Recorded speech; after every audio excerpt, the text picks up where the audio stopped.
This is a human-powered aircraft. It's basically a bicycle with a pair of wings and a propeller, and if you pedal it hard enough, it will fly. I'm about to find out whether I am fit enough to actually make that happen. I genuinely don't know how this is going to go. I'm a bit nervous about it. Left, Chris, left, left, left. I'm full left. I'm full left. Where's the brake at? Where's the brake at?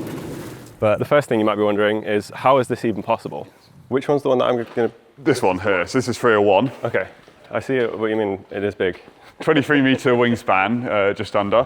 A few months ago, I got an email from the Southampton University Human-Powered Aircraft Society, which is apparently a real thing that exists. And it turns out there is a way to fly an aircraft without a license. Not a normal aircraft, of course, that's strictly regulated.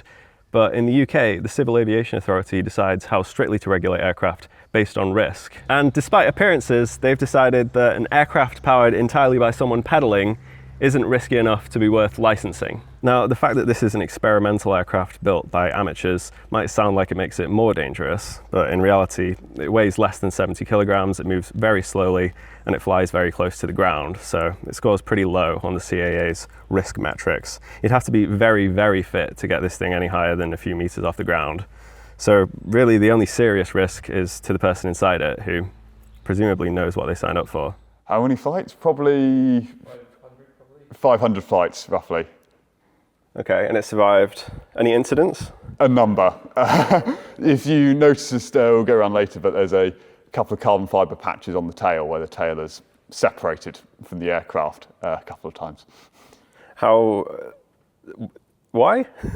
Why? I think it was a loss of control during takeoff, but loss of directional control during takeoff. Aircraft ran into a verge on the side of the runway, so the bottom of the aircraft stopped moving, the top of the aircraft kept moving, and it flipped upside down. But and here's the really important question: how was the pilot? Fine. He's standing just there, actually.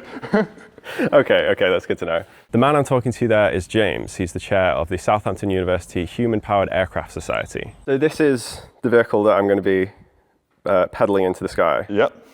I was expecting essentially a bike with wings. I mean, I recognize pedals. Yep. But the rest of it, not so much. So, I mean, how does this work fundamentally? What is this vehicle? So it is still a flying bike. The old aircraft, or some of the older aircraft, did have a bike in the cockpit you sat on. But a bike is quite heavy for what we're doing. And it's also not the best pose to sit in as well. So we've built a carbon fibre frame, which is what you're sitting on. So it's just a differently shaped bike. And then when you pedal the pedals, there's a drive shaft that goes underneath you to the propeller on the back. That spins, it pushes on the air, which pushes the aircraft forwards, which means it goes faster. The wings can then generate lift. And once you're going fast enough, you'll end up flying. It's the general idea. So as long as you've got a decent amount of cycling experience, flying this aircraft should be possible. For some reason, that didn't fill me with confidence. What are the big difficulties when you're making something like this? When you're making something where you can actually pedal and take off?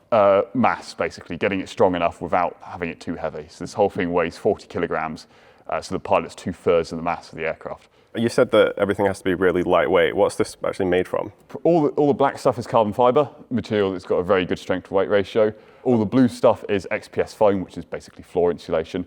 And then all the clear stuff is various different types of plastic, which are quite similar to cling film, a lot of them, to be honest. Yeah, this looks like cling film to me. Yes, it's slightly, well, this door isn't in the best condition at the minute, but the rest of it it's basically a aerospace grade cling film. All of the engineering involved in human-powered flight basically comes down to the fact that humans are a terrible source of power. Depending on pilot weight, this is about 350 watts to sustain flight, and then probably about 500 to take off, which really isn't much. For context, this is a drone motor I've borrowed. It's quite a large one, but this will produce 1800 watts, so you could fly 5 of these aircraft on one of these motors. Okay, so this is less powerful significantly less powerful than a drone. Significantly less so, yeah. So I'm going to give it a little pedal. Wait, we have people holding things. Why is that? Just to make sure it doesn't fall off the stands we've put it on. That's great. That makes me very confident. Okay. Do I need to do this gently, or should I? I'd start off gently. You haven't got the proper shoes on, so just be careful you don't slip off the pedals. Proper shoes. But yes, build it up gradually. Okay. Sorry. Should I just have like my feet like that? This is why we normally wear the proper shoes. Okay, it's going. Can I go faster than that, or should I not? Yeah, so takeoff speed is about probably 70 RPM with the current gearing we've got on it. Okay. whilst it serves no practical purpose at all, the weather restrictions are just too tight, it is a very interesting product to students. It's the only way you can actually design and build your own aircraft that you can actually fly. Is the appeal of this essentially the engineering challenge of it? Yeah, it's essentially for the fun of doing it, for the sake of doing it. It's a hobby. It is very, very satisfying taking something you designed and conceptualized, you then built it, you made all the tools, to then put that on an aircraft and actually fly it yourself. There's not many places in engineering where you can do that, and this is one of them, and it's great fun. Yeah. So this is our human-powered aircraft simulator we use to train new pilots. It's quite basic, but it gets the job done, getting pilots used to pedaling with their feet whilst controlling the aircraft, which is like rubbing your belly and tapping your head at the same time. I love this wire that seems to only just reach. Only just reach, yeah. I mean, it's good. It means it doesn't get caught up in your feet whilst you're pedaling, which is... Oh yeah, there's that. Were you using that? I didn't notice. So ideally during flight, you don't actually use this that much. Obviously, you need to control direction and correct direction a bit, but in terms of altitude, should be controlled with power. Okay, so first things first, have you ever used cycling cleats before? Nope. No. So these just attach your feet to the pedals, and this basically stop your feet from slipping on the pedals and stop you from kicking the aircraft and kicking the windshield out of the aircraft. Okay. Which isn't a good plan. All right, so step over and sit down. Assume this position. So we'll do I think we'll do a maximum power measurement, so I want you to pedal as hard as you can. Oh, so we're not actually using the simulator? We're not using the simulator yet, so before you get tired using the simulator, we'll see what you can put out here, and then this will give us a benchmark. I start an exercise on my, my watch. So we're looking at this number here. Yeah. We're seeing how high you can get that. Okay, and I'll just go for it, yeah? Just go for it, yeah. Oh God, okay, all right.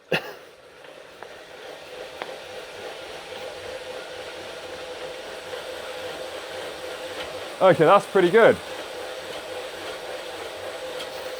Right, okay. Am I meant to be doing this indefinitely? No, that's good. So that was about 800 watts at peak, which is definitely enough to get the aircraft off the ground. Good.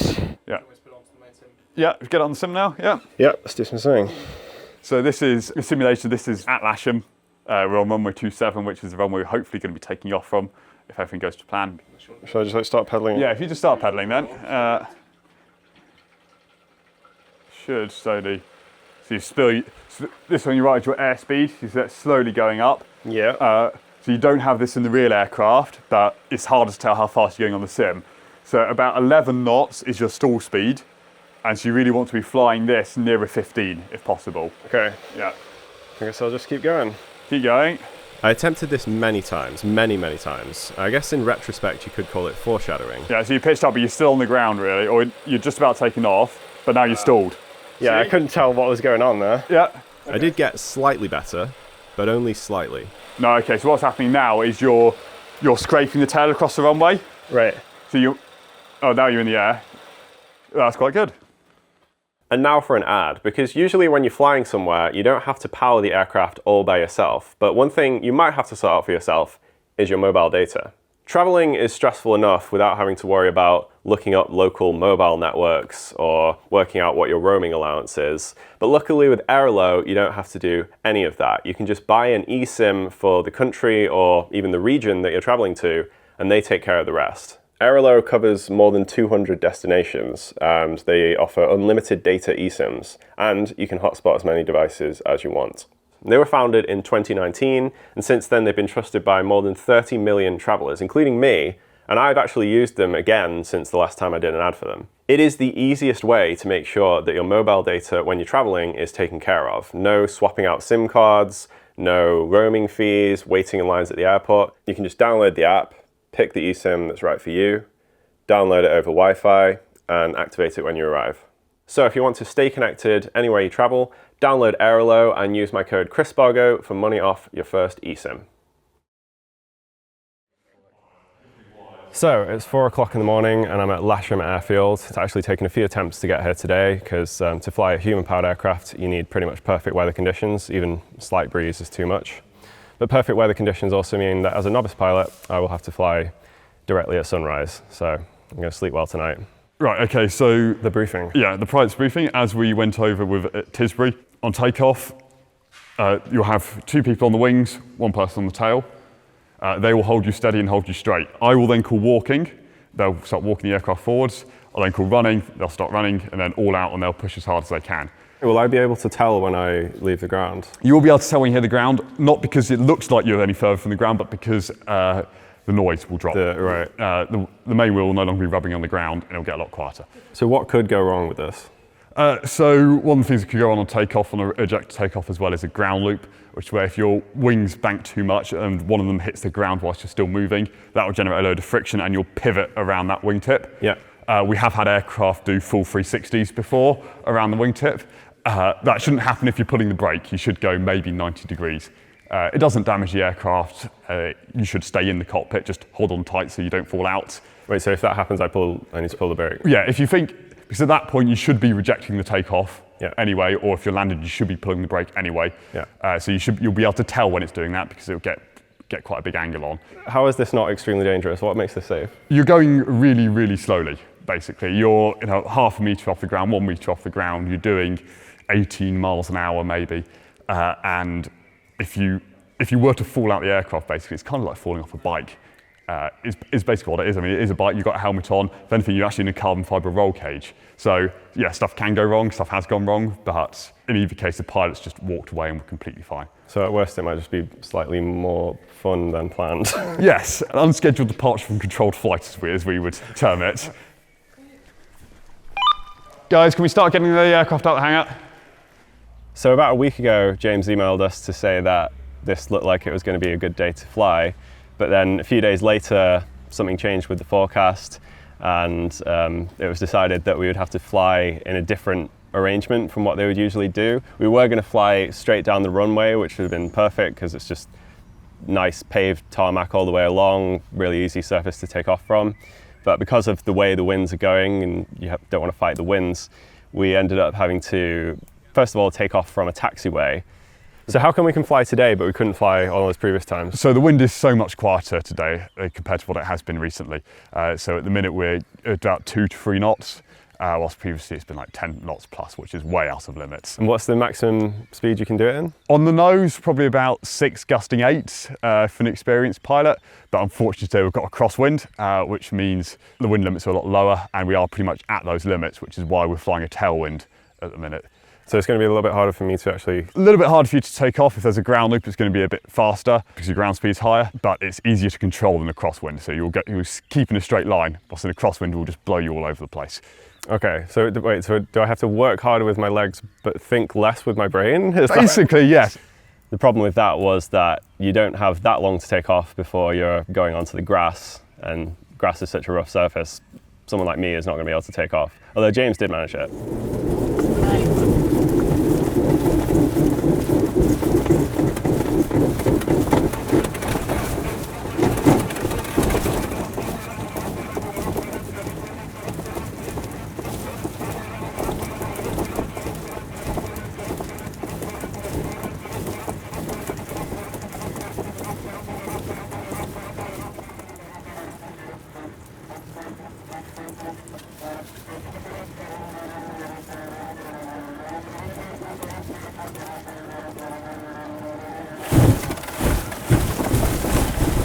Has he landed? I think he's landed.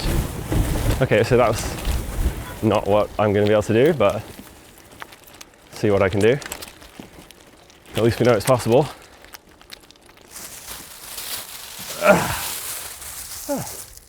Yeah, takeoff's a bit longer than I expected, so I think we need to blow the tyre up a bit more, but yeah, other than that, pretty well. Chris, what you expected? Yeah, I don't know if I'm going to be flying that high off for that long, but I'll take literally a centimetre off the ground as a victory, to be honest. I didn't know at what point you were going to take off or anything. I was like, because you got to the end of the kind of paved bit. And yeah, I was getting a bit worried. Unfortunately, it is a bit uphill on that taxiway, so to see. But then it goes into a downhill, so once you're up, it's fine. Right, shall we start walking her back? Am I getting in this now and doing it? That's the plan, or at least doing a fast taxi. Let's put the fancy shoes on. I mean, I feel like training is a strong word, but like I tried to cycle a bit more. I did, yeah, oh God. James told me how much like power I need to produce. And I had to go at producing that amount of power on a stationary bike. And I was like, that's pretty hard. Particularly because then you have to keep going. You can't just like go flat out and then chill for a bit. What was the technique here? So helmet off, Oh, helmet off. Oh. Yeah. Now what? Yeah, pull yourself up. Is it not going to move the entire aircraft? Well, that's what the ground crew's here for. Hold it. Here I go. Pull yourself up. Yeah. Excellent. Yeah. Don't step on the tub. Clip into the pedals. Clip in. Yeah. Oh no. Yeah. Push forward. Heel down that. Yeah, there we go. You're in. Okay, sweet. All right. Shall we button you up? Yep, go for it. Seal me in. Right. Ground crew, are you ready? I'm ready. What the hell am I doing? It's all happened very quickly. I have to actually do it now. Oh, it gets hot in here quickly. It's like a greenhouse. Comms check. Can you hear Chris? Yep. Excellent. All right. Do I just shout back at you? You probably don't need to do any talking back to me because I can't do anything about it. Okay. Cool. Right. Okay. Are we all ready? Yeah. Chris, you ready? Yep. Okay. Right. Walking. So I tried taking off a couple of times from that position, and it was a real learning curve for me. On out!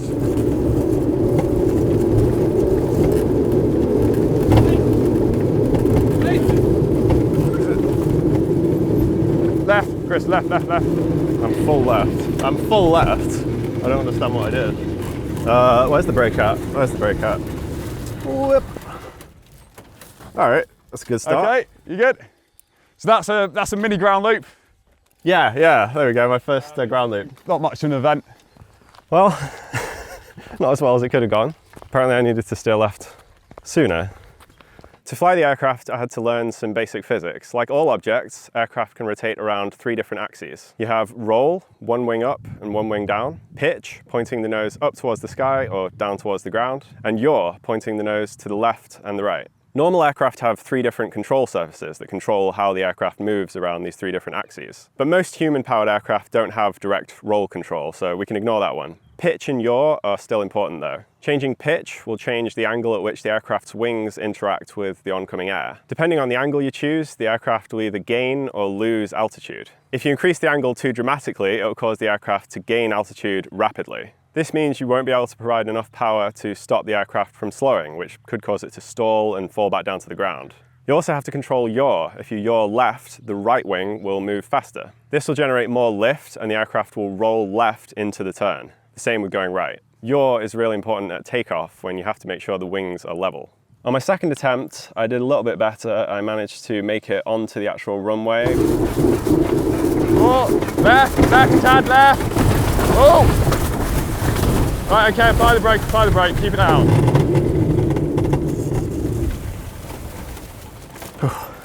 It's hard to grab the brake quickly when you need it because it's just down there somewhere.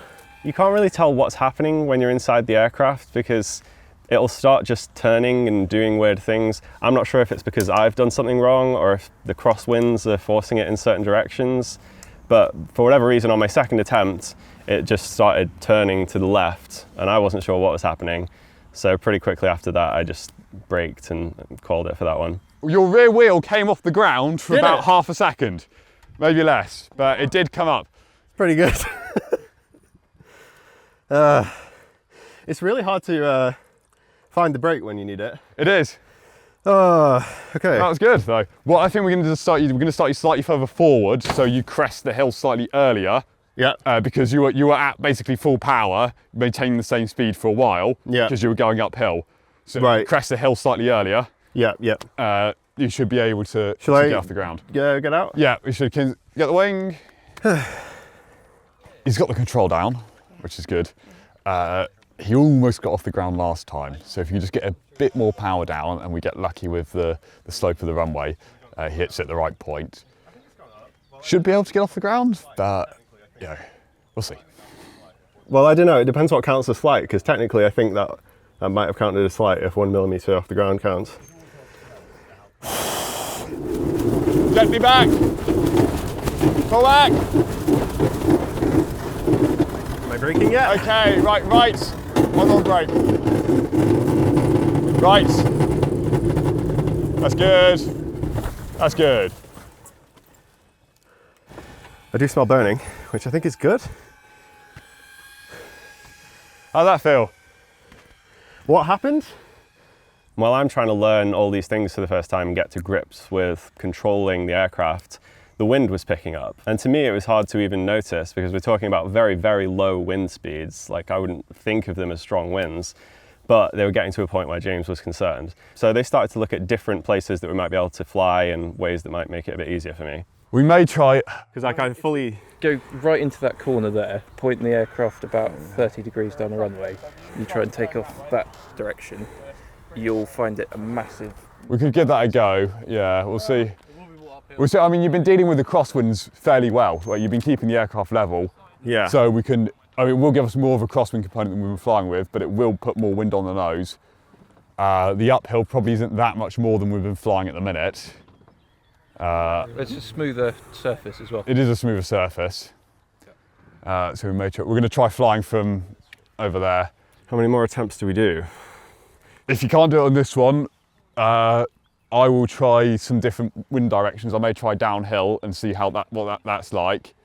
And then if that's going well, and you're feeling fit, we'll do that. If that doesn't work, we'll probably have to call it there, but hopefully it will. Now I was taking off from the main runway, so I had a really nice, perfectly paved surface to take off from, but I didn't have very long before I was going to hit the grass. So by the time I'd worked up any kind of real power, I was on the grass and there was just too much friction for me to get anywhere. I mean, I'm not going to take off from the grass, am I? That's not, I mean, that's it now, isn't it? I might as well stop.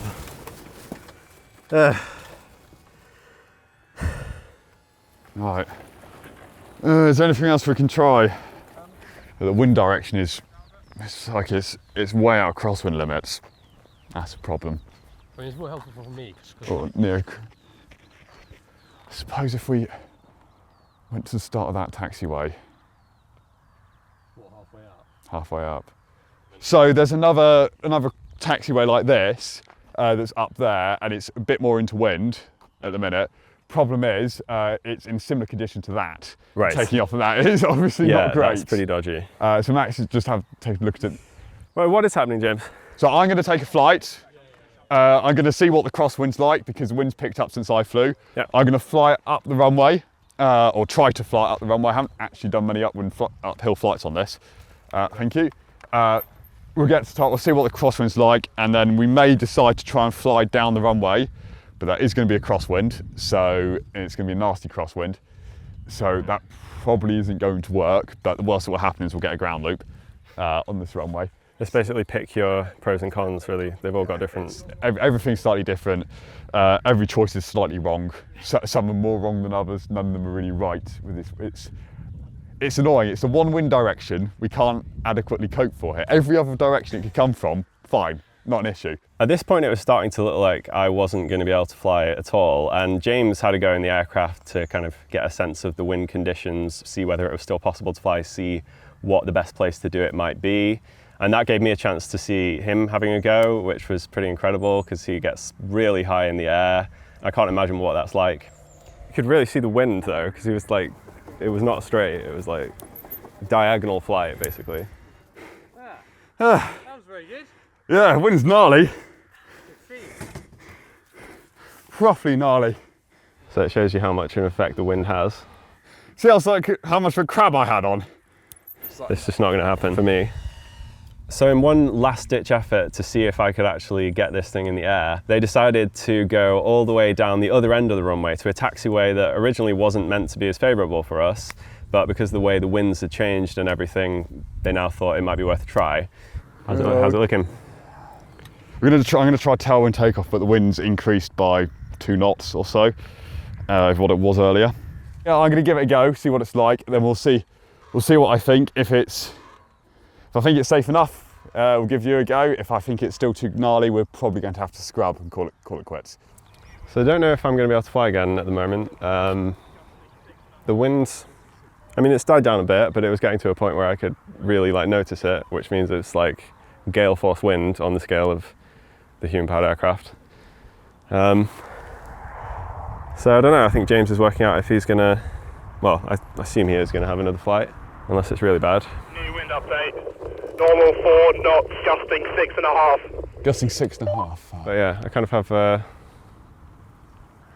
I've got mixed feelings about it. If I get I'd like to have another chance to try and fly, but also, if I don't have to attempt to fly again, it'll be a relief in a way. I feel the wind on that rudder. Yeah, I'm good. Right, we all ready? See what happens, I guess. Okay, walking. Running. All out.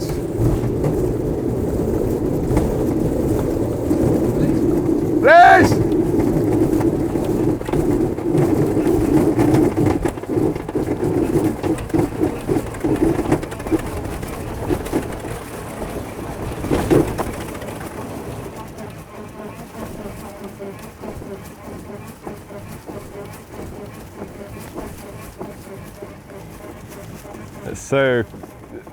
It's flying so much.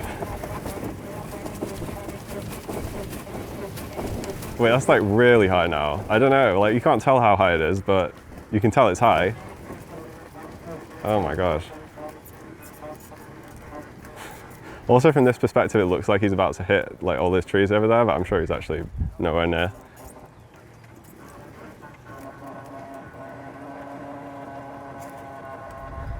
Can't even see him anymore because it looks like he's gone over the horizon. It's just because it's not quite flat.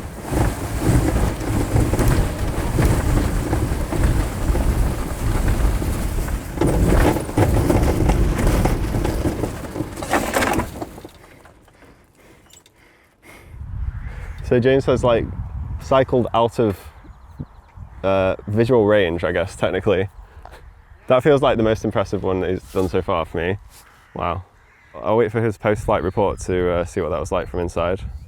That flew a lot further than I was expecting it to. That tailwind combined with the downhill, I didn't put any power on for like 30 seconds. Once I crested the brow of this hill, it sloped into downhill, and that combined with the tailwind meant I wasn't pedalling for about 20 seconds, the last 20 seconds of that flight. Wow.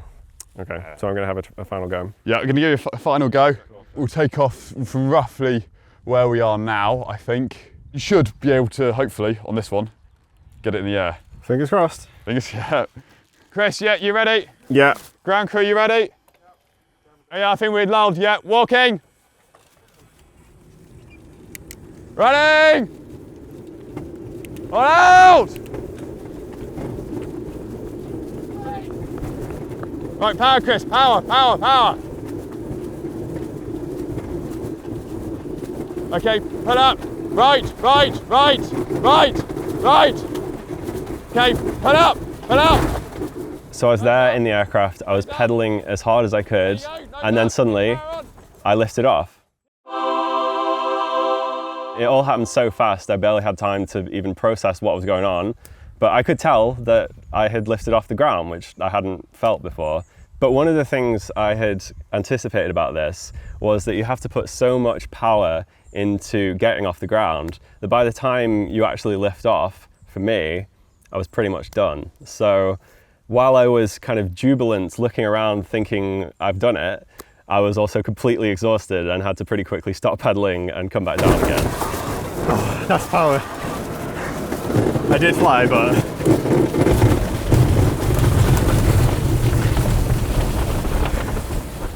oh, well, I did do it, but it took like all my energy. You got in the air? I did get in the air. Oh. Well, I enjoyed having legs, but sadly I no longer do. I got airborne, and I could tell I got airborne, but I think that's kind of like part two that would take more practice is keeping airborne. Because in order to take off, you have to go as hard as you possibly can. Yeah. I think that's me done. You just say massive thank you to everyone for making this happen and for your patience and dragging the aircraft around and all that. Yeah. It's been amazing. Well done for getting up. Yeah, thank you. How did it look? Because inside, you know, I can't really tell what's going on. It was a small hop, but you were definitely airborne. I'll take a small hop. I mean,